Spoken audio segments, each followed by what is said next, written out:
ये बहुत ही इंस्पिरेशनल कहानी है। रहने वाले यहीं पास के, ये नोएडा के हैं। रोड के ऊपर इन्होंने समोसा भी बेचा है और उस तरह से गुजारा करके वहाँ से नीट की तैयारी की है। और बहुत सारे बच्चों के लिए ये उम्मीद है जो मध्यम वर्गीय या हो सकता हो गरीब परिवार से आते हैं और सपने देखते हैं डॉक्टर बनने के, इंजीनियर बनने के, उनके लिए एक मिसाल हैं सनी कुमार। हमारा इनसे परिचय ऐसे हुआ कि ये फिज़िक्स वाला के यकीन 2.0 ड्रॉपर बच्चों का नीट की तैयारी का एक बैच होता है, बहुत ही सस्ता, 4-4.5 हज़ार रुपये का बैच। वहाँ से ये पढ़ाई किए और वहाँ से ये सेलेक्ट हुए। एक और बात जो इनके लिए बहुत ही इंस्पायरिंग, सभी के लिए बहुत इंस्पायरिंग है, वो ये है कि जब ये क्लास 12th में थे पिछले साल, तब जब इन्होंने नीट का पेपर दिया था तो इनके 292 नंबर थे और इस वर्ष एक ही साल के अंदर इनके नंबर बढ़ के हो गए 664। समीर, सबसे पहले बहुत बधाई हो। थैंक यू सर, बहुत अच्छा लगा आपसे मिलके। मुझे भी बहुत ज़्यादा अच्छा लगा, बहुत ही इंस्पायरिंग कहानी मुझे लगी आपसे। आपकी माता श्री, मुझे सब लोग बहुत इंस्पायरिंग लगे। सर आपकी वजह से ही है, मतलब हम पढ़ाई कर पाते हैं कि बच्चे, हम जो गरीब बच्चे हैं वो भी हम सोच पाते हैं कि हम पढ़ सकें कॉम्पिटिटिव लेवल के एग्ज़ाम के लिए, नीट, जेई। मेरा एक दोस्त भी है, वो भी जेई की पढ़ाई करता था, तो वो NIT श्रीनगर में गया है इस बार। तो काफ़ी बच्चे हैं कि सेलेक्ट होते हैं। सही बात है, बट ये मेरी वजह से नहीं है। मैंने ये बात मैं समझाता हूँ आपको तो बहुत आसान है इसको समझाना। सोचो अगर यहाँ पानी की बोतल में नीचे कुछ बुलबुले हो तो वो बुलबुले अपने आप हमेशा ऊपर आ जाएंगे, चाहे मैं कुछ करूँ या मैं कुछ ना करूँ। तो आप ना वो बुलबुले जैसे हो, आप जैसे बच्चे, वो पानी के नीचे जो हवा के बुलबुले हो, आप वो हो। कोई छुए ना छुए, वो बुलबुले अपने आप पानी के ऊपर आ जाते हैं। तो इसमें मेरा कंट्रीब्यूशन नियरली ज़ीरो होता है। हमारा इसमें जो सहयोग है उसमें आपका काम, आपके परिवार का, आपकी माताश्री का बहुत बड़ा स्ट्रगल है। पीछे चलते हैं सनी, है ना, शुरुआत से शुरू करेंगे एकदम। तो जन्म कहाँ में हुआ, परिवार में कौन कौन था, माता पिता क्या काम करते थे, शुरुआत की स्कूलिंग कैसे हुई, थोड़ा इस बारे में बताएं। मेरा जन्म यहीं पे हुआ है, नोएडा में ही हुआ था। हम शुरू से यहीं पे रह रहे हैं। दादाजी भी सबसे पहले यहीं रहते थे, फिर उसके बाद पापा मम्मी भी हैं, लेकिन पापा जी का सपोर्ट है नहीं उतना। पापा जी हमारे साथ ही नहीं रहते हैं, उन्होंने बचपन में ही छोड़ दिया था हमें। बाकी 3 बहन हैं मेरी और हम 2 भाई हैं। एक मेरे से बड़ा है, बाकी 2 बहन हैं जो 2 मेरे से छोटी हैं, एक 8th में, एक 9th में, और एक मेरे से बड़ी बहन है 1 साल, उन्होंने 12th पास कर रखा है। बाकी भैया इंश्योरेंस कंपनी में काम करते हैं, अभी कुछ साल पहले ही उनकी जॉब लगी है। जब आप छोटे थे, आपका जन्म हुआ, तब घर में मेन व्यवसाय क्या था, कहाँ से पैसे आते थे तब उस वक्त? सबसे पहले जहाँ हम दुकान करते हैं वहाँ सबसे पहले हमारे दादाजी की दुकान हुआ करती थी, चाय की। सिर्फ चाय ही बेचा करते थे हम, हमारे दादाजी। उसके बाद तब तो मैंने दादाजी को चाय बेचते हुए नहीं देखा था, मैं बहुत छोटा था उसी जगह पे जहाँ हम लोग आए थे, उसी के पीछे। वहीं पे। उसके बाद चाचा जी थे जो हमारे घर के मेन इनकम सोर्स थे, तो वही सोर्स ऑफ इनकम थे। वो भी वहीं, दादाजी के बाद वो चाय की दुकान लगाने लग गए थे वहीं पे। पहले काफ़ी सालों तक ऐसे ही चलता रहा, चाय की दुकान चलते रही। उसके बाद थोड़ा और बढ़ाने के लिए हमने सब्जी की दुकान भी खोली थी वहीं पे साइड में, चाय की दुकान और फिर सब्जी की दुकान। कितने बड़े थे इस वक्त? तब मैं बचपन से ही देख रहा हूँ, 6-7 तक मुझे इतना मैंने देखा है सर को, मैं उनको, पापा को, कि करते थे वो काम। आप जाते थे कभी? मैं भी जाता था, पापा घर आते थे खाने के लिए तो हम भी चले गए, बैठ गए। वैसे पापा ज़्यादातर वहीं रहते थे। तो आप चाचा के साथ कभी दुकान जाते थे, कभी घर पे रहते थे? आपको स्कूलिंग कहाँ पे हुई बचपन में? स्कूलिंग मैंने यहीं नोएडा में ही करी थी। मेरे को चाचा जी ने हमेशा प्राइवेट में ही डाला है, उनको लगता था शायद मैं पढ़ने में तेज हूँ। नर्सरी से ही मैं यहीं पे पढ़ा हूँ। तो आपकी फ़ीस कम रहती थी कि माफ़ हो जाती थी? कभी कभी ऐसा भी होता था कि आधे साल की फ़ीस माफ़ हुई, कभी कभी नहीं भी होती थी। हमें एडमिशन का तो देना ही पड़ता था, जो एडमिशन होता है ना शुरू में, 5-7 हज़ार 10 हज़ार, वो तो हमें देना ही पड़ता था। बाकी फ़ीस कभी कभी आधी माफ़ होती थी या कभी कभी पूरी भी होती थी। जैसे कि अभी मैं 12th में था ना पिछले साल, तो आधी फ़ीस माफ़ हुई है, अभी आधी फ़ीस रह ही रही है। तभी मुझे 12th की मार्कशीट अभी मिली नहीं है। तो उन लोग खुश नहीं हुए आपका नीट में सिलेक्शन होने के बाद? कुछ टीचर्स को पता है, अभी शायद ये वीडियो पहुंचे उनके पास तो कुछ करें। हाँ भाई, मार्कशीट भेज दीजिए, हमें ना आना पड़े। मार्कशीट बच्चे की भेजिए। और इतना अच्छा आपने काम किया, इतनी तारीफ़ें आपकी, और तारीफ़ें होनी चाहिए आपके स्कूल की। तुम्हें कब ये चीज़ समझ में आई कि ज़िंदगी बाकियों से अलग है? ऐसा कभी लगा बचपन में? क्योंकि स्कूल में जो दोस्त आते थे, क्या उनके घर में भी ऐसी व्यवसाय थे या वो ऐसे घर से आते थे जहाँ पैसे रुपए थे, क्या था? ज़्यादातर मेरे दोस्त के फादर थे, उनके फादर हैं, वही सोर्स ऑफ इनकम है। मतलब उनके फादर जॉब वॉब करते थे। जहाँ तक मुझे बहुत सारे दोस्त हैं, लेकिन एक ही दो दोस्त हैं जो खुद भी दुकान करते हैं। एक और दोस्त है, उनके भी पिता नहीं है, वो भी चाय की दुकान करता है। उसका भाई है, मेरे जैसे एक भाई है और मम्मी है। तो मैं ऐसा अच्छा लगता है कि वो भी तैयारी कर रहा है। क्या बात है, बहुत बढ़िया। तो ऐसा था कि बचपन से आपको ये बात रियलाइज़ थी या अचानक से ऐसा कोई दिन आया क्लास 5-6 में जब मैच्योर होने लगते हैं तब अचानक से ये बात समझ में आई कि अरे मेरे घर बाकियों घर से अलग है थोड़ा, या हमेशा से ही इतनी समझ तो थी? मुझे पहले समझ नहीं थी कि 6-7 8 में, क्योंकि चाचा जी थे वही सब करते थे। तो मैं एकदम सिंपल, मतलब बच्चे वाली ज़िंदगी। हाँ, बच्चे वाली ज़िंदगी थी ऐसी। फिर जब चाचा जी ख़त्म हुए ना 2019 में, तो मतलब उनकी किडनी में प्रॉब्लम था, तो डायलिसिस भी काफ़ी सालों तक चलता रहा उनके यहाँ। तो अब ख़त्म हो गए, फिर भैया के ऊपर और मेरे पे भार आ गया, मम्मी पे। तो फिर थोड़ा बहुत समझ में आने लग गया क्या है ये ज़िंदगी, मतलब हम कैसे जिएँ, या बच्चे भी और बच्चे कैसे जीते हैं जो जिनके यहाँ सोर्स ऑफ इनकम वो खुद ही हैं या मम्मी हैं। तो तब ये हुआ कि सब्जी की दुकान हटा के ये समोसे की दुकान लगाएं? नहीं, जब चाचा जी ख़त्म हुए थे तब भी चाय की दुकान थी और सब्जी की दुकान थी उस समय।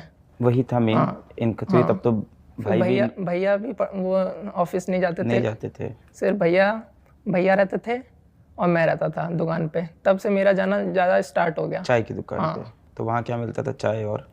चाय और बाकी उसके साथ खाने पीने की जो चीज़ है बस, और ज़्यादा कुछ नहीं था। इसलिए चाय की दुकान और भी बाकी जगह खुल भी गई थी, तो चाय की दुकान बहुत कम चल रही थी। चाय, बिस्किट, हाँ, ये सब चीज़, खैनी, जीरा, ये सब। हाँ, तो मतलब और भी काफ़ी जगह हमारे यहाँ 2-3 दुकान और चाय की दुकान खुल गई थी, तो हमारा मतलब दुकान कम चलने लग गया था, तो हमें वो बंद करना पड़ा। और कमेटी भी आती थी, तो कमेटी भी दुकान उजाड़ के चले जाती थी। कमेटी क्या होती है? कमेटी मतलब अथॉरिटी वाली, और नोएडा अथॉरिटी होती है ना, तो वो मतलब जो रोड पे लगाते हैं उनको उखाड़ के चले जाती है। हमारा मतलब वैसा बना रखा था हमने दुकान, थोड़ा पक्का टाइप का, तो बार बार लगाने में भी दिक्कत हुई थी कि कैसे लगाएं। तो फिर चाय की दुकान बंद तो हुई। आके बोलते थे हटाइए दुकान, यहाँ पे ट्रैफिक जाम लग जाता है आपकी वजह से, परेशान। ठीक है, उनका भी दर्द तो है वो। फिर आप लोग हटा देते थे दुकान, क्या करते थे? हटाना ही पड़ता था। फिर कुछ दिन बाद फिर लगाओ। हाँ, कुछ फिर लगाना पड़ता था ऐसे ही। फिर सब्जी की दुकान में भी बहुत सब्जी वाले हो गए। तो ये चीज़ तो ठीक ही है कि अब वो भी लोग क्या करें, वो भी लोग क्या ही करें, सब्जी की दुकान ही करनी पड़ेगी उन सबको भी। के बाद फाइनली हमने समोसे की दुकान खोली 2-3 साल पहले, 3 साल हो गए होंगे हमें। मम्मी को ही आता था समोसे बनाने। मम्मी ने सोचा था कि पहले हम सिर्फ समोसा बेचते थे, एकदम छोटी सी दुकान खोली थी, हम बहुत कम बनाते थे। धीरे धीरे चलने लगी, थोड़ा ऐसे ही। तब आप किस क्लास में थे? मैं होऊंगा 9th-10th में। अब जरा 9th-10th की कहानी पकड़ते हैं कि पढ़ाई कैसी चल रही थी और ये समोसे की दुकान कैसे मैनेज होती थी। 9th में ठीक था पढ़ने में। 10th में मैंने थोड़ा बहुत, बोर्ड का वैसा रहता है ना कि बोर्ड है, थोड़ा डर लगता है बोर्ड से, पहली बार भी बोर्ड दे रहे हैं, तो थोड़ा ज़्यादा पढ़ना स्टार्ट किया था वहाँ पे। ज़्यादा भी नहीं, ऐसे बहुत ज़्यादा नहीं, लेकिन थोड़ा पढ़ते थे, 2-2 3-3 घंटे बस रोज़ पढ़ना। इस वक्त तक आपको ये बात समझ में आ गई थी कि पढ़ाई ही रास्ता है अब यहाँ से बाहर निकलने का, कि अभी भी बहुत सीरियस नहीं हुए थे? 10th तक बिल्कुल नहीं, 10th तक नहीं समझ पाया था। 11th में आने के बाद पता चला, तो समझ में नहीं आ रहा था कैसे पढ़ें, स्कूल भी नहीं जा पा रहे हैं, गाँव में ही हैं। तो फिर आपके लेक्चर देखे मैंने, यूट्यूब पे थे आपके पुराने वाले लेक्चर, तो उन्हीं से मैंने फिजिक्स पढ़ना स्टार्ट किया। ये पहली बार था कि फिजिक्स वाला से आपका इंट्रोडक्शन हुआ? हाँ, इंट्रोडक्शन हुआ 11th में। फिर 11th में थोड़ा बताओ, स्कूल, घर, दुकान, पढ़ाई सब कैसे मैनेज करते थे 11th-12th में? 11th तक तो भैया ही रहते थे दुकान पे। भैया रहते थे। हाँ, फिर मैं 12th में, मेरी जहाँ तक मतलब मैं दुकान पे 12th से हूँ। 12th से स्टार्ट? हाँ, 12th से मैं भैया की परमानेंट नौकरी दुकान लग पे गई। लग गया। हाँ, परमानेंट मैं दुकान पे रहने लग गया 12th से। तो उस टाइम ऐसा अंदर से खिसियाहट आई थी, क्या यार मेरा समय खराब हो रहा है, मैं पढ़ नहीं पा रहा हूँ?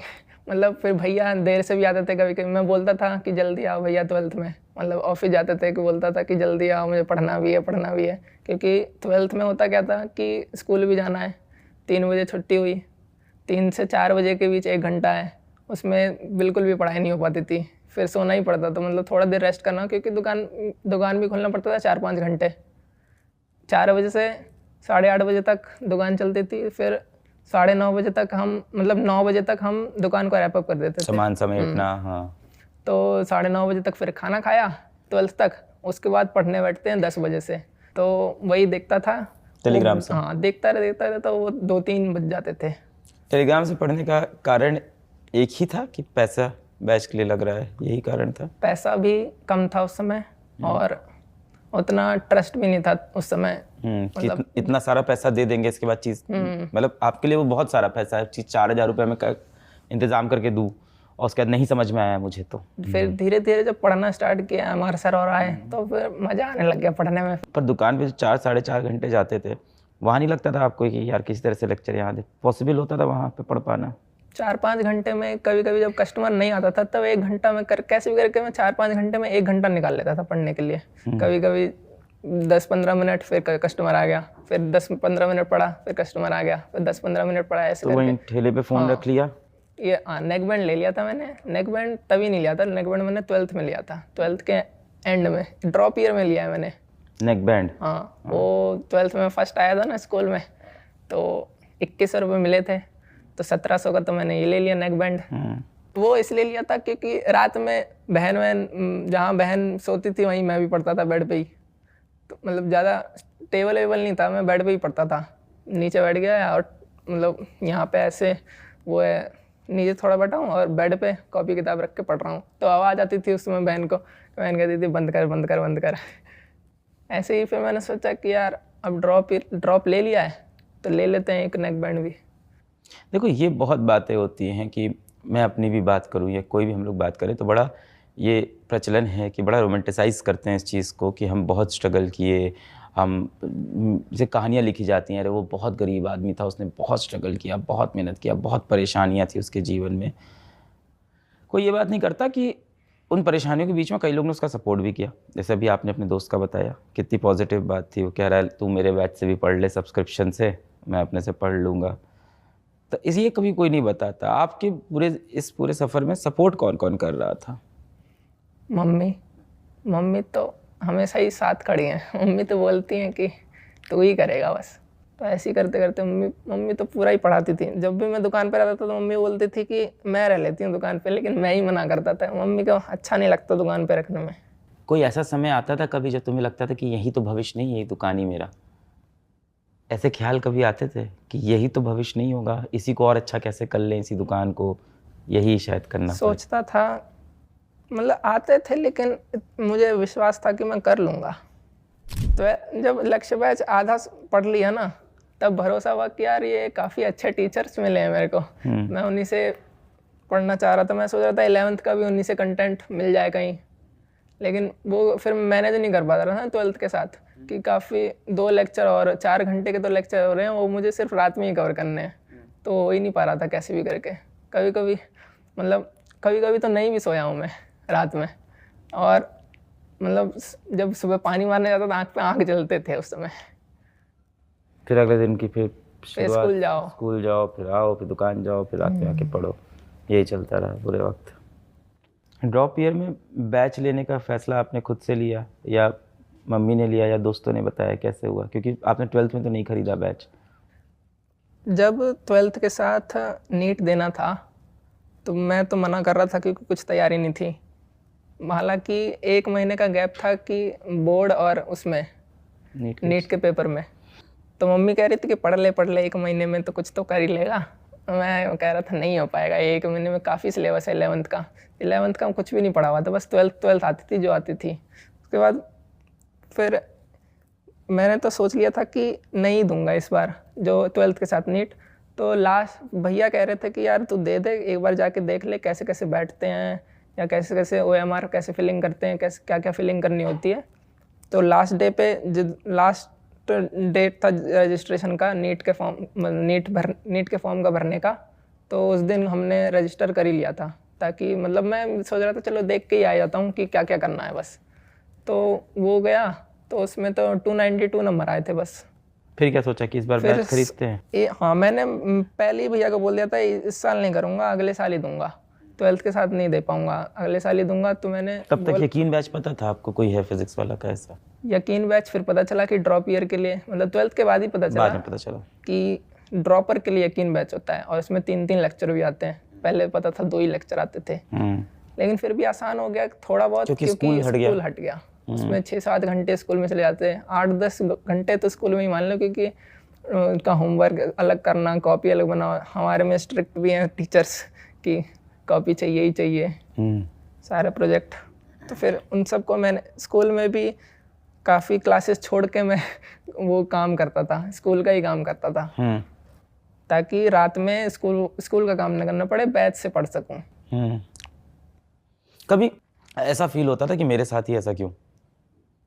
होता था काफ़ी बार कि बाकी दोस्त लोग तो पढ़ रहे हैं पूरा समय निकाल के आराम से। हाँ, वो सब डीपीपी भी लाते थे प्रिंट आउट करा के, हम तो ऐसे ही। कभी कंप्लेन करते थे मम्मी से जाके कि मेरे साथ ही ऐसा क्यों हुआ है? नहीं, कभी नहीं। नहीं, कभी खुद से कंप्लेन करते? हाँ, खुद से, मतलब शीशे में जाके बोलता था यार, रोता था, अपने आप आंसू आते थे ना, मतलब शीशे में, बाथरूम में चले गए, शीशा लगा हुआ है वहाँ, अपने आप से बात चल रही है, और वही क्या चल रहा है, क्या कर रहा है ऐसे, मतलब कर क्या रहा है तू, पढ़ता नहीं है। तो कभी कभी नहीं भी पढ़ा, कभी कभी लेक्चर ही नहीं हो पा रहे, कभी नींद आ रही है ज़्यादा, क्योंकि दुकान 4-5 घंटे दुकान पर रहेंगे तो थकावट हो जाती है, तो रात में पढ़ नहीं पाते हैं सही से, इसलिए नींद जल्दी आ जाती थी। ड्रॉप ईयर में ऐसे कई बार दुकान पे खड़ा था, मुझे समझ में आया, एक तो खड़े रहना है पूरे समय दुकान पे, और गर्मी जो आती है उससे स्टोव से, कल मुझे समझ में आया वो चीज़। मैं खड़ा ही रहता था, क्योंकि अगर हम बैठ जाते हैं ना तो कस्टमर आते नहीं है ज़्यादा, दिखोगे नहीं आप, इसलिए दिखते नहीं है, इसलिए मैं ज़्यादातर खड़ा ही रहता था, बस 10-15 मिनट के लिए जो बैठा, बाकी तेल की गर्मी पूरे समय, वो कल मुझे समझ में आया। हाँ, वो जब गर्मी का मौसम होता है तो और पूरे पसीने पसीने हो जाते हैं। अभी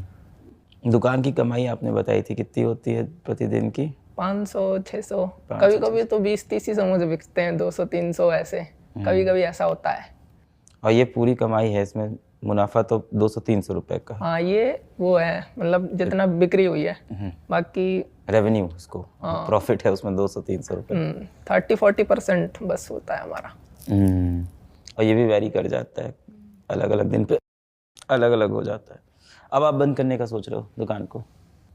अब कोई है नहीं जो करे, भैया हैं जो तो ऑफिस जाते हैं, वो नहीं छोड़ सकते, उसी से अभी तक जितना भी मतलब किराया घर का दे पा रहे हैं, और बिजली बिल वो तो भैया ही भरते हैं, बाकी जो दुकान से हैं वो हम राशन वाशन का कर लेते हैं। अब यहाँ से बंद करेंगे आप लोग शॉप आगे? यहाँ से करना ही पड़ेगा, मम्मी को नहीं करने दे सकते ना, मम्मी तबीयत भी खराब रहती है मम्मी की, कैसे करने दें। मम्मी भी आई हैं, मम्मी से भी बात करते हैं, चेहरा आप लगाना। आइए, नमस्कार। आइए, नमस्कार। आप बताइए सनी के बारे में। सनी के बारे में तो मैं क्या बताऊं, बताने के तो शुरू से अभी तक जितना भी हो, तो जब से इनका जन्म हुआ है, जब से पैदा हुआ है, तब से तो प्रॉब्लम ही प्रॉब्लम है। तो मैंने सोची एक आइडिया में, मैं कहीं ने अपना घर में जाके खाना बनाऊं। मैं बनाने लगी तो कुछ उससे थोड़ा बहुत निकल, लेकिन फिर भी मुश्किल में जाके बनाती, लेकिन हिम्मत नहीं होती है। मजबूरी इतनी पड़ गई, मुझे बनाना पड़ा, किधर से कहीं से भी हेल्प है ही नहीं। ये इतनी टेंशन में थे, सो बोल दिया कि मम्मी मुझे कहीं से भी मुझे पढ़ा दो, बस आप एक बार पढ़ा दो तो पैसा तो बाद में आ ही जाएंगे। मुझे पता है मेरे सन्नी जो परेशान है, लेकिन ये कभी दिल से बोला नहीं मुझे मतलब मम्मी ये कर दो, कभी ये कर दो, मतलब कभी मतलब जिक्र नहीं किया मेरे से मुझे ये चीज़ ला दो, मतलब कभी भी नहीं आज तक। कपड़े की मतलब जूते चप्पल कुछ भी, जैसे खाने के शौकीन होते हैं आजकल के बच्चे की, मैं बाहर मतलब से मम्मा पैसा मतलब कुछ पैसे वैसे दे दो, मुझे आज बाहर खाने का मन है, मतलब आज तक जिक्र नहीं। हम जबकि खुद ही इनको बोल देते हैं मतलब बाहर थोड़ा घूम लिया करो दोस्त के साथ, लेकिन कभी नहीं। क्योंकि सोचते हैं मतलब हम मम्मी को बोलेंगे तो फिर मम्मी व्यवस्था करके मुझे देना ही है, तो इसलिए कभी ये मेरे से जिक्र भी नहीं किए। इनका मोबाइल फ़ोन भी आपको? हाँ ना, मतलब दिए थे, मतलब जहाँ मैं खाना बनाती थी ना, तो जब ये नीट का तैयारी करने लगे ना, तब उसने सेकंड हैंड फ़ोन दिए मुझे, मतलब पैसे हमसे नहीं लिए। तो मैं कह रहा हूँ मदद काफ़ी लोग करते हैं। हाँ, मदद एक बच्चा आगे जब हमारे इनके चाचा ख़त्म हुए थे ना, बहुत लोग मदद किए। अभी कैसा लगता है? अभी खुशी होती है, गर्व होता है? अभी तो मैं इतनी खुशी मिली मुझे, जब से मेरी ज़िंदगी हुई शुरुआत है ना, तब मेरे पहली बार खुशी मिली। बहुत अच्छा लगा आप लोग आए घर पे, आपने मेरे को बढ़िया नाश्ता और चाय भी मुझे भी पिलाई, बहुत अच्छा लगा। समोसा भी आप खिलाया आपने। हमारे घर में आए तो हमारे भाग खुल गए, हमारे लाए बच्चे हैं के आपके लिए समोसा। आज समोसा फिर लाए हो? कल खाया तो था मैंने। एक दे दीजिए, आज इनको मिठाई की जगह समोसा खिलाते हैं, लाइए। और क्या भाई, उस समोसे का इम्पोर्टेंस है, मिठाई रहने दीजिए। चटनी के साथ खाइए सर। नहीं नहीं, बढ़िया है। सनी, आपकी कहानी हर एक बच्चे के लिए और इवन मेरे लिए भी बहुत ही इंस्पायरिंग, बहुत मोटिवेटिंग, और आपसे ज़्यादा इनकी कहानी मेरे लिए तो बहुत मोटिवेटिंग, सभी माँओं के लिए। हर माँ को ऐसे बच्चे होना चाहिए। हर बच्चे को आप जैसी माँ होना चाहिए, दोनों तरफ से वही प्यार है। ऐसा मेरी माँ भी बोलती है कि हर माँ को तुम्हारा ऐसा बेटा, मैंने बोलता हूँ हर बेटे को तुम्हारी ऐसी माँ मिले। आप जैसी माँएँ हैं जिससे हम जैसे बच्चे बनते हैं। देखिए सर, और दूसरी बात होती है ना, हर माँ को जो समझना चाहिए, जो जिनको बात भगवान बहुत कुछ है, वो बच्चे पढ़ा रहे बड़े बड़े स्कूल में, कोई छोटे स्कूल में पढ़ाते हैं, बड़े स्कूल में पढ़ाते हैं। देखिए उस बच्चे के हर ख्वाहिश पूरी भी कर पाते हैं ना, तो वो बच्चा नहीं पढ़ पाते हैं। ये हकीकत बात है सर। हम बच्चे के उतना हम ख्वाहिश नहीं पूरी कर पाए, तो बच्चे को समझ में आते हैं। मुझे जब नहीं अब मैं पढ़ पाऊंगी तो ये पूरा हो जाएंगे। आज जो बच्चे को पढ़ा पाते हैं, पढ़ाना चाहते हैं, हर माँ बाप उसके हर खुशी प्यारे कर देते हैं, हर चीज़ देते हैं, गिफ्ट देते हैं, मतलब लैपटॉप देते हैं, फ़ोन दे देते हैं, तो वो बच्चा नहीं पढ़ पाते हैं। मतलब कहते हैं, अभी भी हमसे बहुत लोग शिकायत करते हैं, अरे हम बच्चे को तो इतने कुछ दे दिए, हम हमारे बच्चे को कितने नंबर ने आए, आपके बच्चे कहाँ से पढ़ रहे हैं, कौन से कोचिंग पढ़ा रहे हो? मैं तो बोलते हमारे बच्चे तो कभी कोचिंग पढ़े ही नहीं। पता नहीं इसको मैं कैसे समझूं। बात तो सही है, बुरा वक्त आता है तो इंसान और ज़्यादा संघर्ष करता है, अंधेरा होता है तो सूरज देखने के लिए और ज़्यादा बेबसी होती है, वो बात है। पर इसके लिए अंधेरा हो सबकी ज़िंदगी में, ये भी कोई अच्छी चीज़ नहीं है। इसको कैसे देखा जाए इस कहानी को? खैर, आपके ये इमोशन सही थे कि भाई अमीर अमीर माँ बाप अपने बच्चे को लैपटॉप दे दिया, मोबाइल दे दिया, बाइक दे दी, सब दे दिया, उसके बाद बोलते हैं तो उसी में बिजी रहते बच्चे, तो बच्चे कहाँ पढ़ पाएंगे। उम्मीद है बहुत अच्छे आप डॉक्टर बने, आगे जीवन और अच्छा हो, बाकी तीनों बच्चों को पढ़ाया जाए हम लोग मिलके, और एक बेहतर भविष्य देखते हैं यहाँ से। अभी यहाँ से आप जाइए, अभी डॉक्टरी की पढ़ाई करनी है आपको, फिर स्पेशलिस्ट बनना है आपको, भारत के सबसे बेहतरीन डॉक्टर बनना है, सबसे बेहतरीन हॉस्पिटल चेन खोलनी है एक दिन, ऐसे बड़े सपने देखिए अब यहाँ से, है ना। जिस इलाके में आपका समोसे का ठेला था वहीं आपके एक हॉस्पिटल होना चाहिए, और उसके आसपास हर इलाके में, हर शहर में, भारत में आपके हॉस्पिटल्स हों, आपका स्टाफ हो, तब आपकी मम्मी को सबसे ज़्यादा गर्व होगा। ये सपना लेके अभी यहाँ से एक बड़ा और सपना देखिए। एक बार फिर हम इस पॉडकास्ट में बैठे हैं आपके साथ।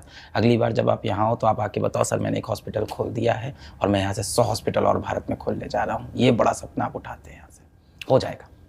देखो ये भी हुआ ना, ये भी असंभव लग रहा था, बिल्कुल असंभव तो लग रहा था, बहुत कुछ असंभव लगता है, बस सोच लो, इंसान सोच ले तो हो जाता है।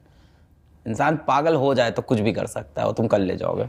तुम्हारे अंदर वो आग है, माता श्री के अंदर वो आग है, वो फायर है तुम्हारे परिवार के अंदर, तुम लोग कर ले जाओगे, मुझे लगता है। बहुत बधाई हो आप दोनों को, बहुत अच्छा लगा आप लोग आए। सनी, मैं अपनी तरफ से तुम्हें 6 लाख रुपए की स्कॉलरशिप और तुम्हारे कॉलेज की पूरी फीस ये मैं करूँगा, और जिस दिन तुम बहुत बड़े डॉक्टर बन जाना तो अपने जैसे ही 3-4 बच्चों को तुम भी पढ़ा देना, बस इतना ही मैं चाहूँगा। मेरे ख्याल से ये कहानी हम सभी के लिए काफ़ी इंस्पायरिंग रही होगी। मिलेंगे फिर से अगली बार एक और कहानी के साथ। धन्यवाद। जय हिंद।